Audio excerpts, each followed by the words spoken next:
Prolog, dulu dan sekarang. Ayo pergi ke pantai. Di masa lalu, Ichigo pernah mengundang Sakura untuk pergi ke pantai. Wah, indah sekali ya, Ichi. Kawasan pantai yang mereka kunjungi merupakan tempat wisata yang terbuka untuk umum, tapi mungkin karena belum musimnya, pengunjungnya jadi lumayan sedikit. Pantai berpasir yang sepi, dengan hanya beberapa penduduk setempat yang mengajak anjing mereka jalan-jalan. Meski begitu, pemandangan laut biru serta langit cerah yang berpadu di balik cakrawala benar-benar terlihat indah. Apa jangan-jangan, kamu sengaja membawaku kemari karena aku pernah bilang kalau aku ingin pergi ke pantai sebelumnya? Ichigo mengangguk malu-malu ketika mendengar ucapan Sakura. Di kamar Sakura, ketika mereka menonton TV bersama, ia ingat Sakura bergumam pada dirinya sendiri ketika melihat pemandangan pantai yang muncul di layar. Ichigo lalu berusaha keras mencari informasi pantai terdekat yang dapat ia datangi dengan biaya perjalanan sehemat mungkin. Akibatnya, mereka harus melakukan perjalanan melintasi prefektur. Terima kasih banyak, Ichi. Sakura tersenyum dan berkata sambil memegang topi jeraminya, menjaganya supaya tidak tertiup oleh angin laut. Hanya bisa melihat wajah senyumnya saja sudah membuat semua kerja keras Ichigo sepadan. Sebaliknya, ingatan akan semua kesulitannya langsung terhapus dan lenyap begitu saja. Aku harusnya membawa baju renangku. Tapi tidak banyak orang di sekitar sini, jadi aneh juga kalau cuma kita sendiri yang bermain-main, kan? Usai mendengar kata-kata Sakura, Ichigo jadi teringat saat mereka pergi ke kolam renang di kota. Pada saat itu, Sakura mengenakan baju renang tipe bikini berwarna putih. Berkat fisiknya yang bergaya dan proporsional, serta kulitnya yang putih layaknya porselen terekspos, dia memancarkan aura kepolosan dan kelucuan, serta daya pikat yang agak merangsang. Wajar saja dia akan menarik banyak perhatian, jadi ada bagian dari diri Ichigo yang tidak ingin Sakura berpakaian terlalu terbuka. Namun pada saat yang sama, ia tidak dapat menyangkal bahwa ia telah mengembangkan keinginan untuk menjadi satu-satunya yang melihatnya jika diizinkan.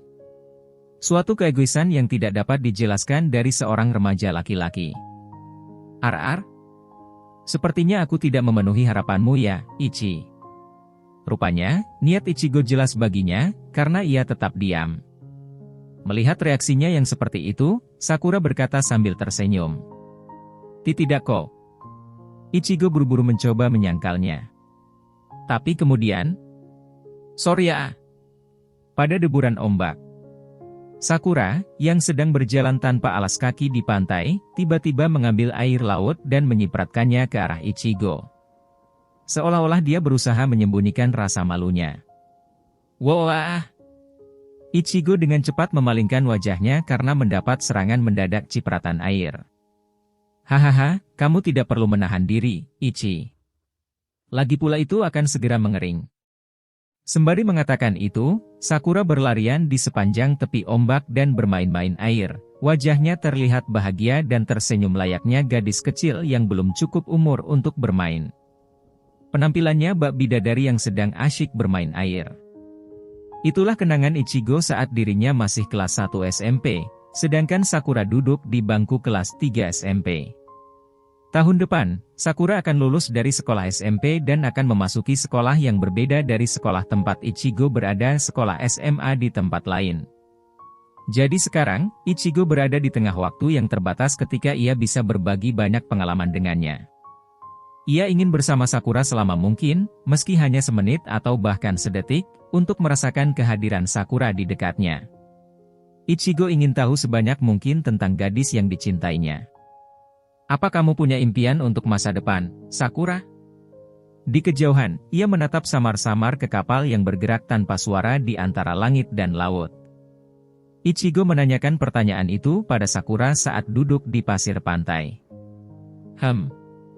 Untuk saat ini, masih belum ada. Sakura menjawab saat dia melihat ombak lembut yang bergulung-gulung di pantai dengan tatapan tenang. Keluarga Sakura menjalankan bisnis mereka sendiri.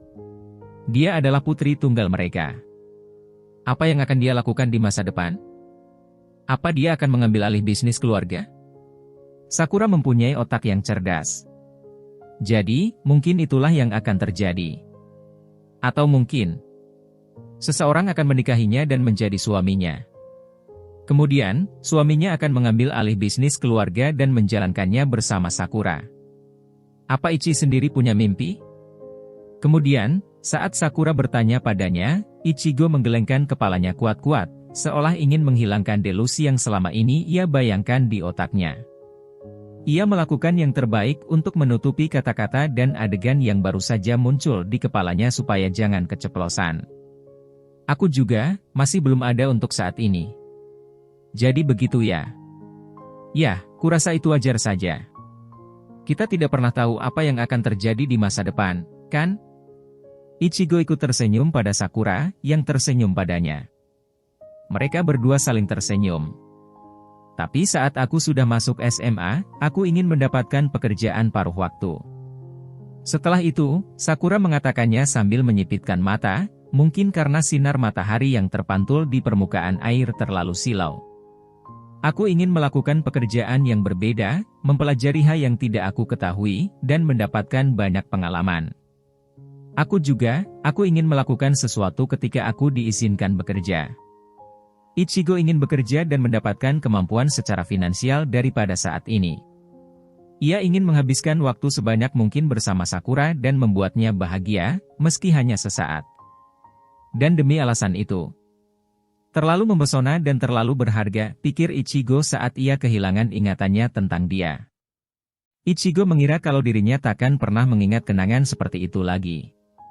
Tidak, ia bahkan sudah mengubur dalam-dalam kenangannya. Ichigo tidak ingin mengingatnya, karena ingatan yang samar dan bercahaya ini telah menjadi sangat menyakitkan, karena dirinya telah mengalami masa depan yang akan datang. Waktu kembali ke masa sekarang. Selamat datang. Jika ada yang tidak Anda pahami, kami siap membantu. Sebuah pusat perbelanjaan besar yang terletak di pinggiran daerah perkotaan.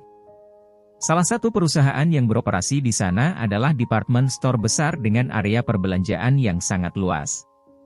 Toko yang digadang-gadang sebagai toko berperingkat S merupakan salah satu dari toko retail yang berskala nasional.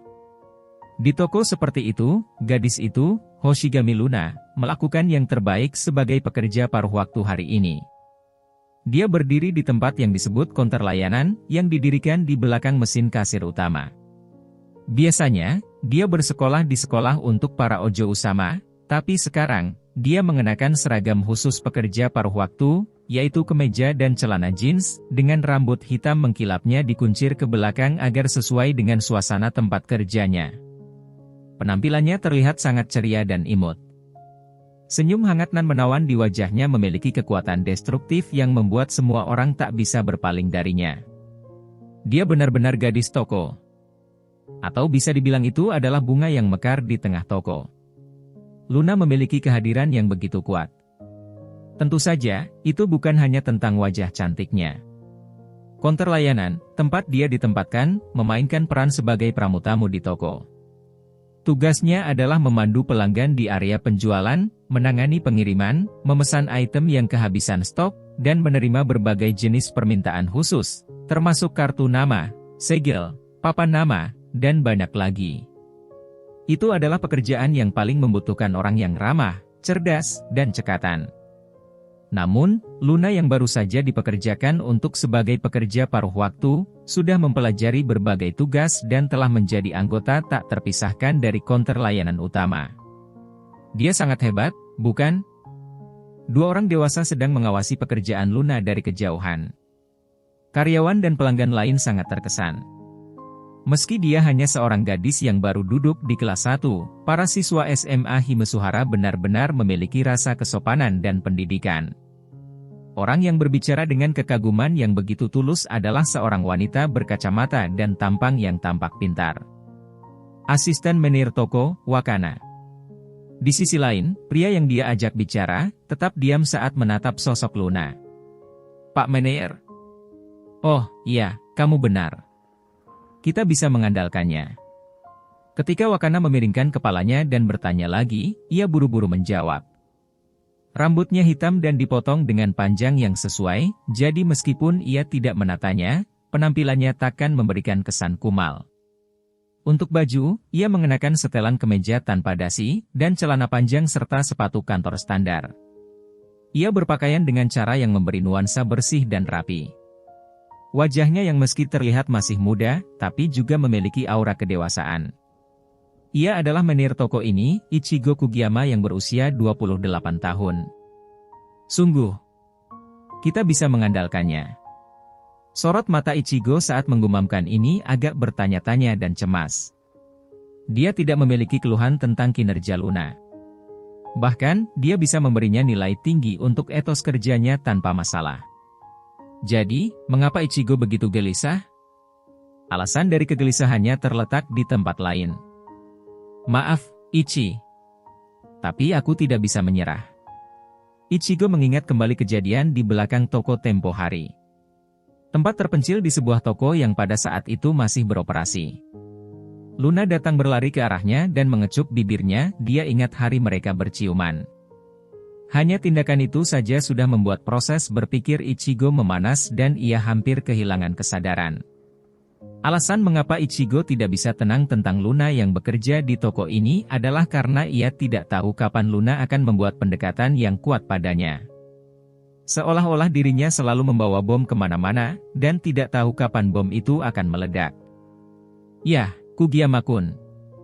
Terima kasih atas data statistik yang aku minta tempo hari. Itu sangat membantu.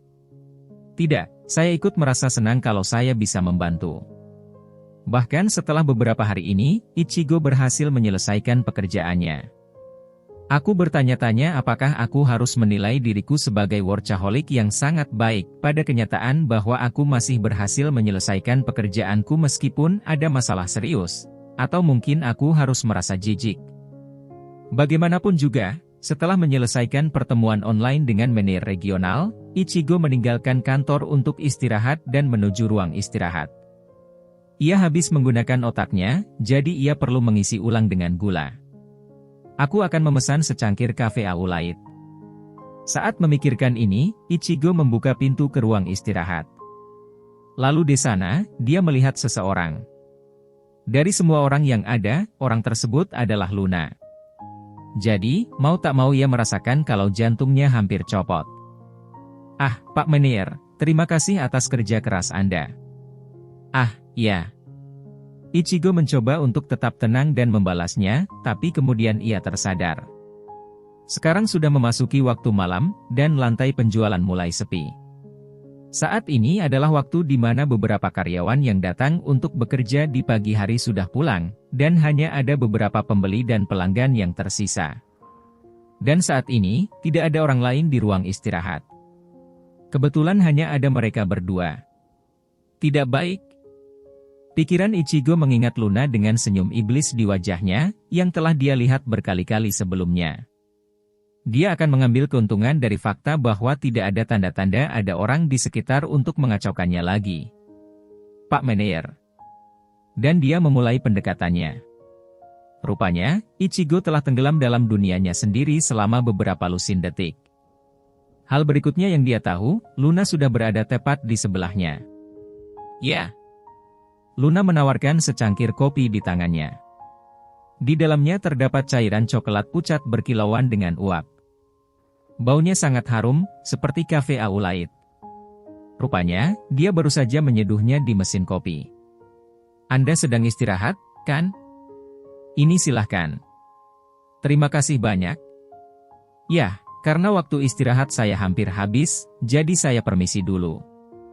Ah, ya. Setelah itu, Luna berjalan keluar dari ruang istirahat dengan normal. Ichigo terkejut saat melihat sosoknya yang sudah menjauh. Hah,